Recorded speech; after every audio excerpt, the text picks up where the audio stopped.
মৰমৰ ছাত্ৰ-ছাত্ৰীসকল তোমালোক সকলোকে আমাৰ এই চেনেলটোলৈ স্বাগতম জনাইছো।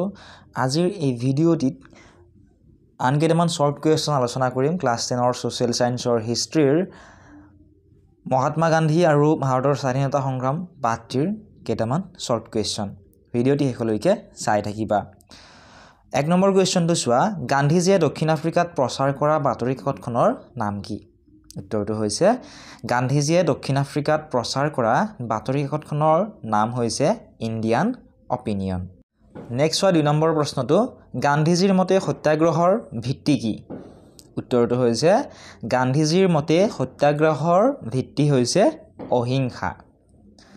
নেক্সট কুৱেশ্যনটো তোমালোকে চোৱা, কুৱেশ্যন নম্বৰ 3টো। আৰু তোমালোকক যদি ইয়াৰে PDF সমূহ লাগে তোমালোকে ডেছক্ৰিপশ্যনত দিয়া লিংকসমূহত ক্লিক কৰি আমাৰ ফেচবুক পেজ, হোৱাটছআপ চেনেলত ফ'লো কৰি ল'বলৈ নাপাহৰিবা। তাত তোমালোকে ইয়াৰে PDF সমূহ পাবা। কুৱেশ্যন নম্বৰ 3টো চোৱা, কুৱেশ্যন নম্বৰ 3 দিছিল কোন চনত ৰাওলাট আইন প্ৰণয়ন কৰা হৈছিল? উত্তৰটো হৈছে 1919 চনত ৰাওলাট আইন প্ৰণয়ন কৰা হৈছিলে। নেক্সট কুৱেশ্যন চোৱা, কুৱেশ্যন নম্বৰ 4 কোন চনত ৰাছিয়াত বিপ্লৱ সংঘটিত হৈছিল? উত্তৰটো হৈছে 1917 চনত ৰাছিয়াত বিপ্লৱ সংঘটিত হৈছিলে। নেক্সট কুৱেশ্যন 5 নম্বৰ, জালিয়ানৱালাবাগৰ হত্যাকাণ্ড কেতিয়া সংঘটিত হৈছিল? উত্তৰটো হৈছে 1919 চনৰ 13 এপ্ৰিল তাৰিখে জালিয়ানৱালাবাগৰ হত্যাকাণ্ড সংঘটিত হৈছিলে। নেক্সট কুৱেশ্যন 6 নম্বৰ, ভাৰতবৰ্ষত খিলাফত আন্দোলনৰ নেতা কোন আছিল? উত্তৰটো হৈছে ভাৰতবৰ্ষত খিলাফত আন্দোলনৰ নেতা আছিল মৌলানা শৌকত আলী আৰু মহম্মদ আলী। এওঁলোক দুজন আছিল ভাৰতবৰ্ষত খিলাফত আন্দোলনৰ নেতা। নেক্সট কুৱেশ্যনটো চোৱা, কুৱেশ্যন নম্বৰ 7 গান্ধীজীয়ে অসহযোগ আন্দোলন কিয় বন্ধ কৰিছিল? গান্ধীজীয়ে অসহযোগ আন্দোলন মাজতে বন্ধ কৰি দিছিল চলি থকাৰ সময়ত। কাৰণটো আছিল 1922 চনৰ 5 ফেব্ৰুৱাৰীত সংঘটিত চৌৰি চৌৰাৰ ঘটনাৰ বাবে জাতিৰ পিতা মহাত্মা গান্ধীয়ে অসহযোগ আন্দোলন বন্ধ কৰি দিছিল। ইয়াত চৌৰি চৌৰাৰ শব্দটো অলপমান ভুল হৈ আছে, তোমালোকে শুদ্ধ কৰি ল'বা।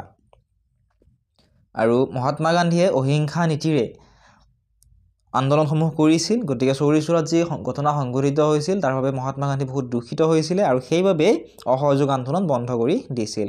কুৱেশ্যন নম্বৰ 8 চাইমন কমিশ্যনৰ মুখ্য উদ্দেশ্য কি আছিল?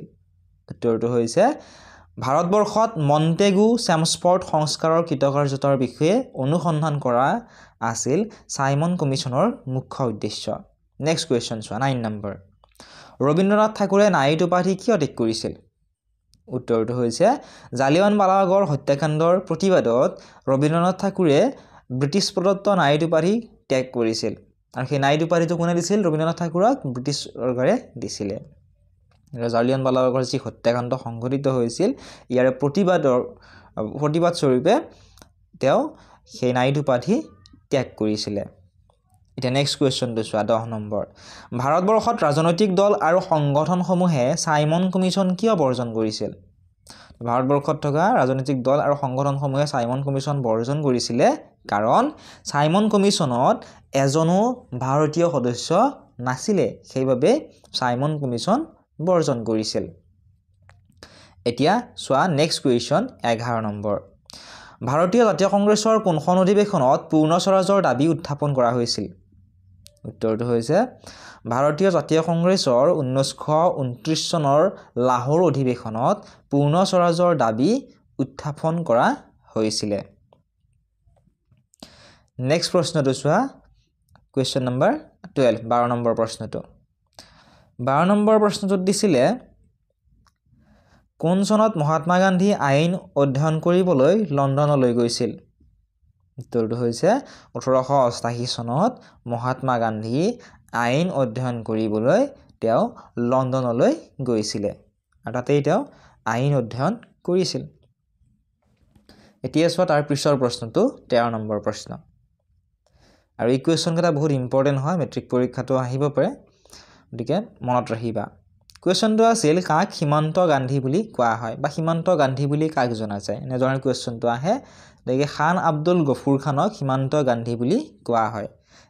আৰু এই কুৱেশ্যনটো গ্ৰেড 3 গ্ৰেড 4 কুৱেশ্যন পেপাৰটো আহে গতিকে তোমালোকৰ যদি দাদা বাইদেউসকলে প্ৰিপেয়াৰ কৰি আছে গ্ৰেড 3 গ্ৰেড 4 আদিৰ বাবে তেওঁলোকৰ লগতো ভিডিঅ'টি শ্বেয়াৰ কৰি দিবলৈ নাপাহৰিবা next question 14 number Gandhi Irwin চুক্তি কেতিয়া স্বাক্ষৰিত হৈছিল উত্তৰটো হৈছে 1931 চনৰ 5 মাৰ্চত গান্ধী আৰউইন চুক্তি স্বাক্ষৰিত হৈছিল 15 নম্বৰ প্ৰশ্ন দ্বিতীয় ঘূৰণীয়া মেজমেলত ভাৰতীয় জাতীয় কংগ্ৰেছৰ প্ৰতিনিধি হিচাপে কোনে যোগদান কৰিছিল দ্বিতীয় যি ঘূৰণীয়া মেজমেল হৈছিল তাত ভাৰতীয় জাতীয় কংগ্ৰেছৰ প্ৰতিনিধি হিচাপে জাতিৰ পিতা মহাত্মা গান্ধীয়ে যোগদান কৰিছিল নেক্সট কুৱেশ্যন 16 নম্বৰ দ্বিতীয় বিশ্বযুদ্ধ কেতিয়া আৰম্ভ হৈছিল ইম্পৰ্টেন্ট কুৱেশ্যন হয় এইটো উত্তৰটো হৈছে 1939 চনৰ ছেপ্টেম্বৰ মাহত দ্বিতীয় বিশ্বযুদ্ধ আৰম্ভ হৈছিল second world war next question 17 number Bharat ত্যাগ আন্দোলনক আৰু কি নামেৰে জনা যায়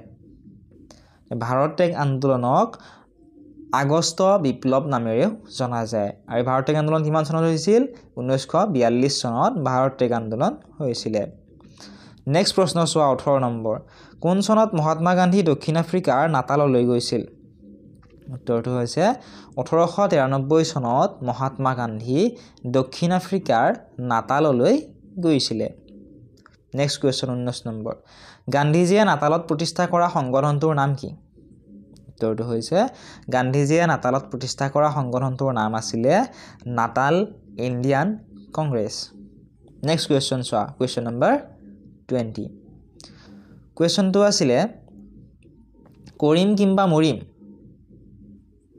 বাণীটো কাৰ কৰিম কিম্বা মৰিম এই বাণীটো আছিল জাতিৰ পিতা মহাত্মা গান্ধীৰ আৰু মহাত্মা গান্ধীৰ সম্পূৰ্ণ নামটো কি আছিল Mohandas Karamchand Gandhi next question 21 number important question এইটো ভাৰত আৰু পাকিস্তানৰ মাজৰ সীমাৰেখাডালৰ নাম কি ভাৰত আৰু পাকিস্তানৰ মাজৰ যিডাল সীমাৰেখা আছে সেই সীমাৰেখাডালৰ নাম হৈছে ৰেড ক্লিফ লাইন এই কুৱেশ্যনটো বহুত ইম্পৰ্টেন্ট হয় এখিনিয়ে আছিল আজিৰ এই ভিডিঅ'টি যদি ভিডিঅ'টো চাই ভাল পাইছে বা উপকৃত হৈছে বুলি ভাবা ভিডিঅ'টি লাইক কৰি দিয়াৰ লগতে চেনেলটো সাবস্ক্ৰাইব কৰি দিবলৈ নাপাহৰিবা আৰু ইয়াৰ PDF সমূহ যদিহে লাগে তোমালোকে ডেসক্ৰিপচনত দিয়া লিংকসমূহত ক্লিক কৰি আমাৰ ফেচবুক পেজ হোৱাটছআপ চেনেলত ফলো কৰি ল'বলৈ নাপাহৰিবা আৰু লেসন 1ৰ শৰ্ট কুৱেশ্যনৰ আনসাৰখিনি যদি চাবলৈ বিচাৰা চেনেলটো সাবস্ক্ৰাইব কৰি দিবা অহাকালি ভিডিঅ'টি মই আপলোড কৰি দিম গতিকে তোমালোকে চাই ল'বা